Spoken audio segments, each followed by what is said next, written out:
Bakat, bakat, bakat. Nggak peduli siapapun orang sukses di luar sana yang kita lihat, entah di bidang olahraga, bidang seni, atau di bidang wirausaha, kita selalu beranggapan mereka bisa mendapatkan pencapaian mereka karena bakat alami yang mereka punya. Lalu, kalau orang sukses harus berbakat, bagaimana nasib orang yang nggak berbakat?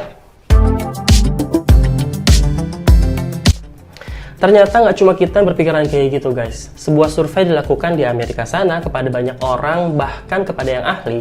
Mereka diminta menentukan mana musik yang terbaik yang diperdengarkan kepada mereka. Mereka diberitahu bahwa musik yang satu diciptakan oleh musisi yang berbakat, dan musik yang satunya diciptakan oleh musisi yang baik. Maka bisa ditebak hasilnya. Mereka menentukan musik yang terbaik adalah musik yang berasal dari musisi yang berbakat. Padahal tanpa sepengetahuan mereka, dua musik tersebut diciptakan oleh musisi yang sama. Ya, musisi yang sama. Kenapa ini bisa terjadi? Ternyata jawabannya sudah ada dari zaman abad ke-19, guys, yaitu dari seorang filsuf bernama Nietzsche. Nietzsche? Bentar.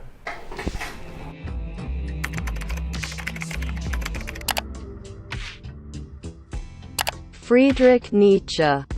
Friedrich Nietzsche. Dia bilang, tidak ada orang yang bisa melihat dalam karya seorang seniman bagaimana karya tersebut terwujud. Karena bila seseorang bisa melihat proses terwujudnya sesuatu, ia akan menanggapinya dengan dingin. Dengan kata lain, kita ingin percaya bahwa seseorang memang terlahir berbakat untuk suatu kesuksesan. Nietzsche juga berkata, keangkuhan kita, cinta pada diri kita, mempromosikan kultus jenius.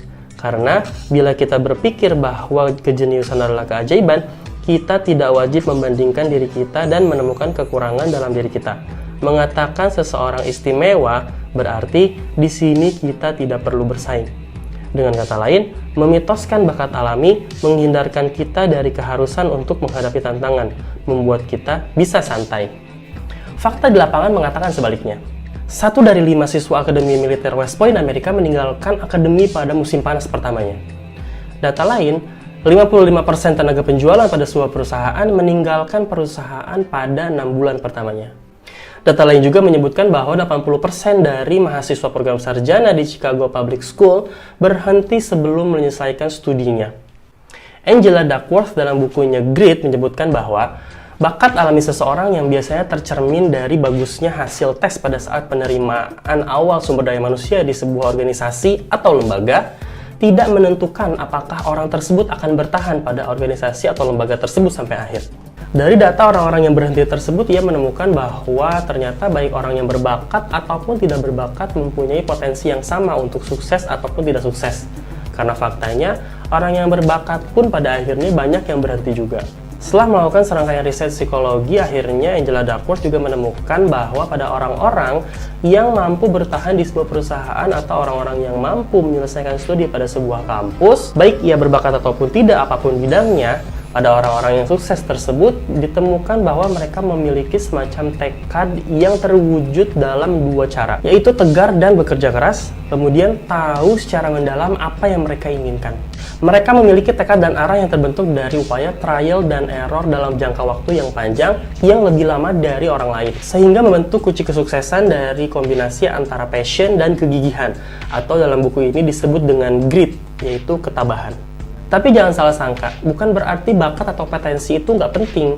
Bakat atau potensi itu tetap penting bagi yang punya, karena bakat atau potensi adalah kemampuan seseorang menangkap pelajaran lebih cepat dalam satu bidang. Hanya saja, bakat adalah satu hal, dan apa yang kita lakukan dengan bakat tersebut adalah hal yang lain lagi. Karena itu mungkin ini adalah salah satu alasan kenapa banyak orang berbakat justru gagal. Karena orang yang mempunyai bakat cenderung merasa lebih cepat puas dengan bakat tersebut tanpa upaya lebih banyak. Berbeda dengan orang yang merasa tidak berbakat, mereka mengupayakan segala hal untuk membentuk skill dalam diri mereka, yang akhirnya skill tersebut dibutuhkan oleh dunia. Seumur hidup gue dikasih tahu sama lingkungan gue bahwa gue berbakat menggambar, tapi gue penasaran kenapa gue gak pernah sukses dengan bakat menggambar gue. Dan ternyata gue baru tahu kenapa alasan gue gak pernah sukses sampai saat ini. Bakat hanyalah sebuah alat. Beberapa orang cenderung merasa puas hanya dengan memiliki bakat. Padahal, jika bakat tersebut tidak digunakan atau tidak diasah, maka kemampuan apapun yang berhubungan dengan bakat tersebut hanya akan menjadi sia-sia saja. Makanya, dalam buku Grit ini menegaskan bahwa upaya lebih penting dari sebuah bakat dalam proses mendapatkan prestasi atau pencapaian. Hubungan bakat, upaya, dan prestasi tertuang dalam persamaan yang dirumuskan oleh Angela Duckworth sebagai berikut. Bakat dikali upaya akan menghasilkan skill, sehingga jika faktor pengkalinya yaitu upaya lebih besar, maka ia akan menghasilkan skill yang lebih besar. Kemudian jika skill sudah didapatkan, maka ia tetap harus dikalikan dengan upaya untuk mendapatkan prestasi atau pencapaian.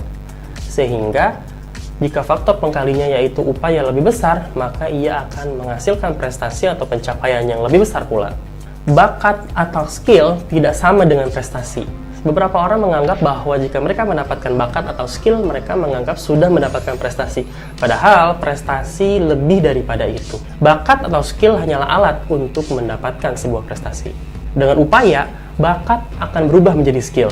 Dan di saat yang bersamaan pula, upaya akan merubah skill untuk menjadi lebih produktif dalam mendapatkan prestasi atau pencapaian.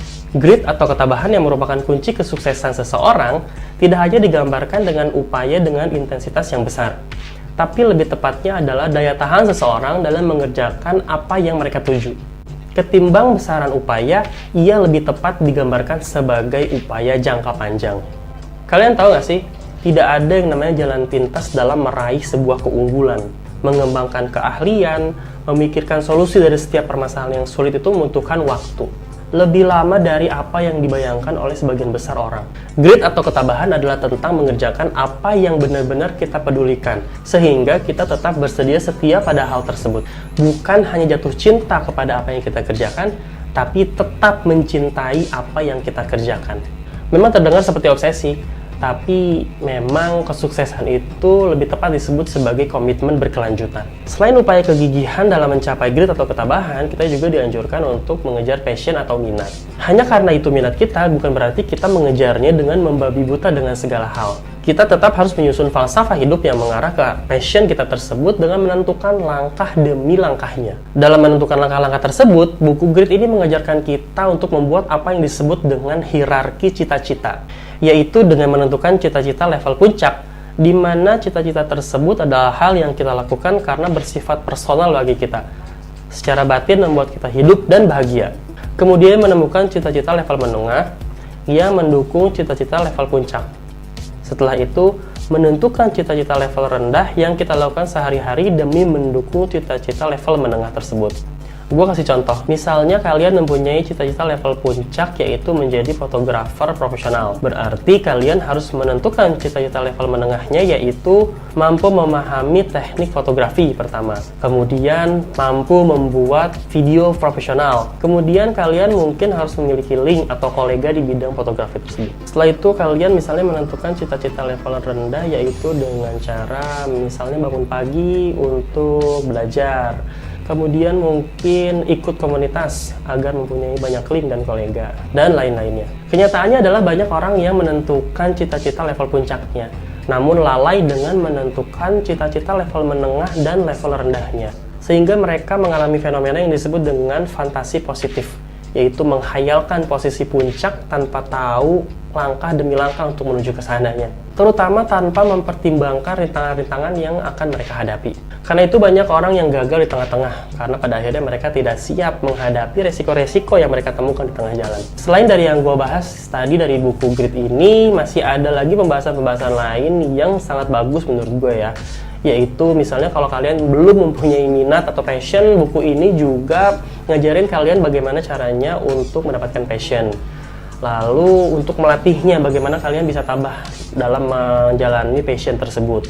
Kemudian yang paling gue suka juga dari buku ini adalah dia masukin ilmu parenting, bagaimana kita menumbuhkan grit di anak-anak kita, sehingga memungkinkan mereka mempunyai karakteristik daya juang yang bagus untuk masa depan mereka nanti. Kira-kira segitu yang bisa gue rangkum dari buku Grit ini. Kalau kalian merasa materi kayak gini bermanfaat, jangan lupa like dan share video ini ke teman-teman kalian yang membutuhkan. Kemudian ajak mereka untuk subscribe channel ini supaya bisa lebih bermanfaat lagi ke depannya untuk kalian semua.